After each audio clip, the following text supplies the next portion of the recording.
Selamat malam Pak Nugroho.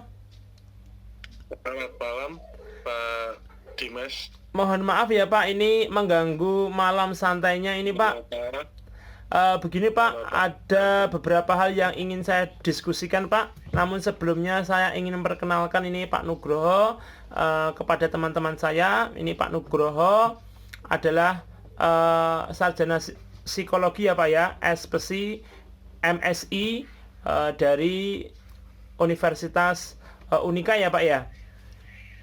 Unika Ya ini Semarang?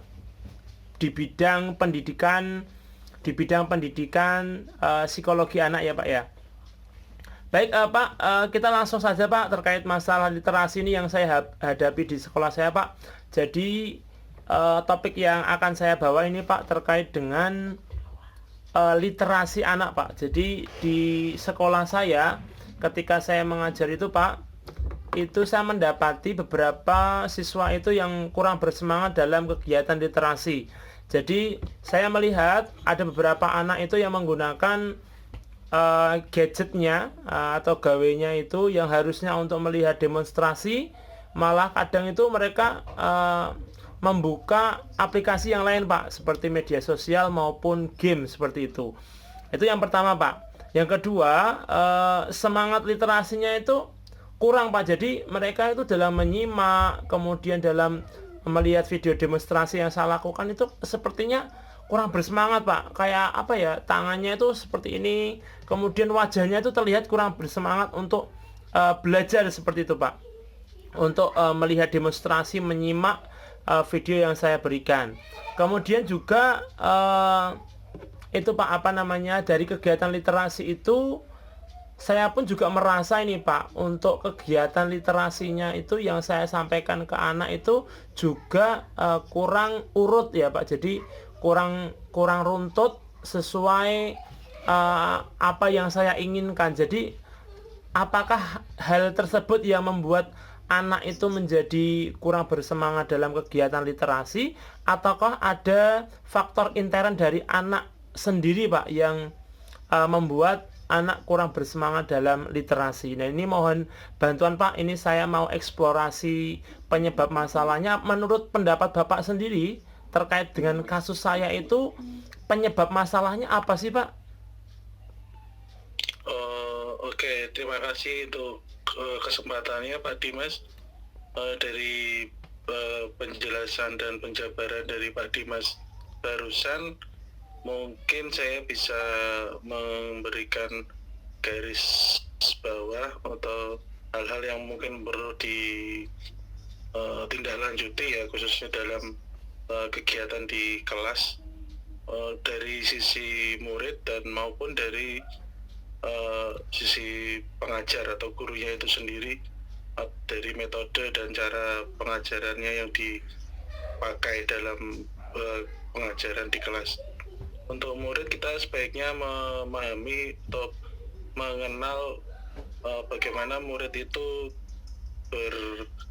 belajar, artinya cara belajar murid yang efektif. Jadi untuk siswa zaman sekarang dengan siswa yang 5 atau 10 tahun yang lalu mungkin berbeda ya. Berbeda. Dengan adanya internet dan Gadget ya Pak ya. Google dan media gadget seperti itu sangat merubah cara belajar, cara mindset, cara untuk berperilaku siswa itu sendiri, baik secara kepribadian, baik secara pemikiran, cara berpikir itu akan berbeda.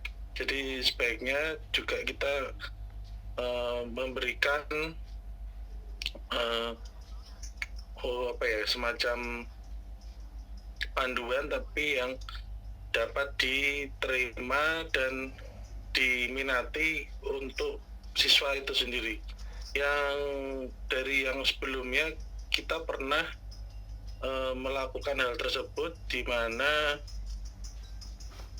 diselipkan semacam ada permainan atau game-game yang merangsang untuk siswa itu tertarik ya.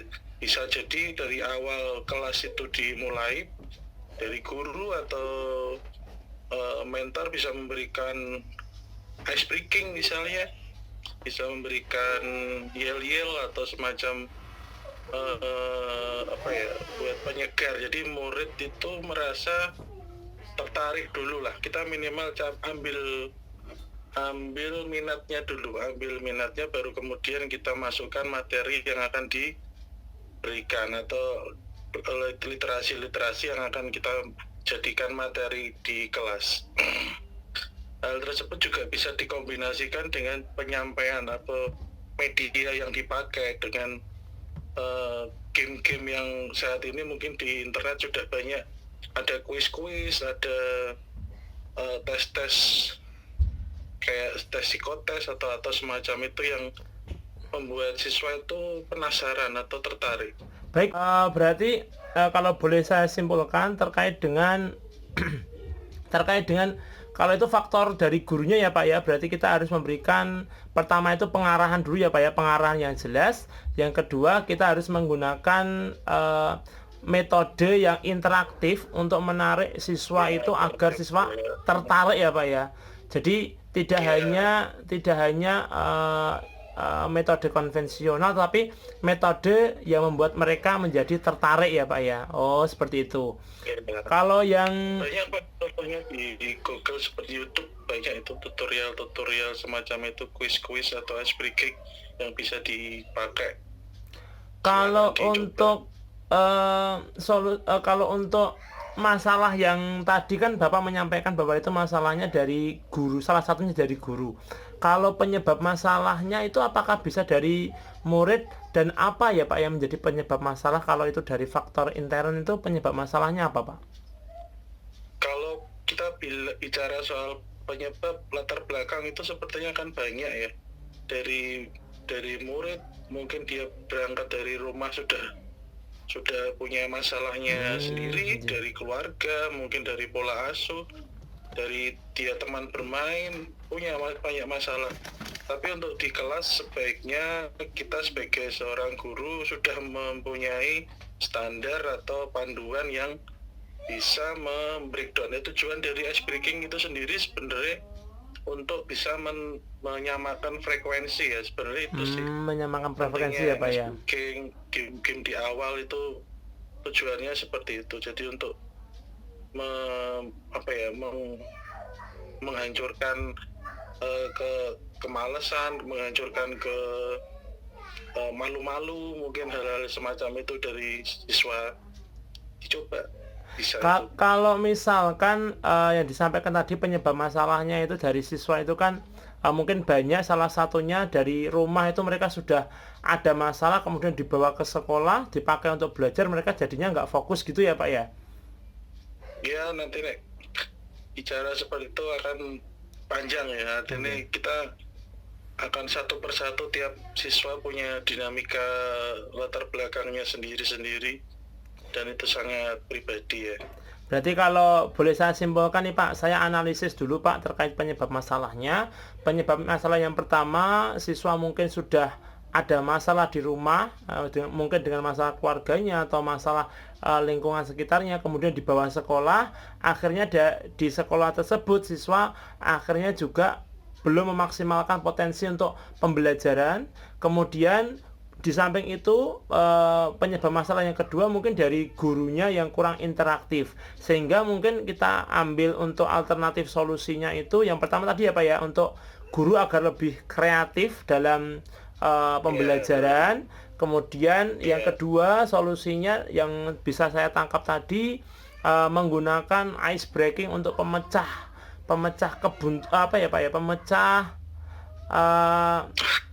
apa istilahnya itu Pak, agar siswanya itu bisa mencair suasananya ya Pak ya, atau melupakan sesaat tentang masalahnya yang ada di rumah. Masalah di rumah, jadi dia fokus untuk materi atau topik yang akan disampaikan oleh guru gitu. Oke. Terima kasih Pak, ini sudah ketemu akhirnya untuk eksplorasi penyebab masalahnya, analisis juga, dan tadi ditambah dengan solusinya ya Pak. Yang ini mungkin nanti saya akan masukkan ke pembahasan di diskusi selanjutnya. Terima kasih Pak Nugroho, sekali lagi mohon maaf mengganggu atas waktunya.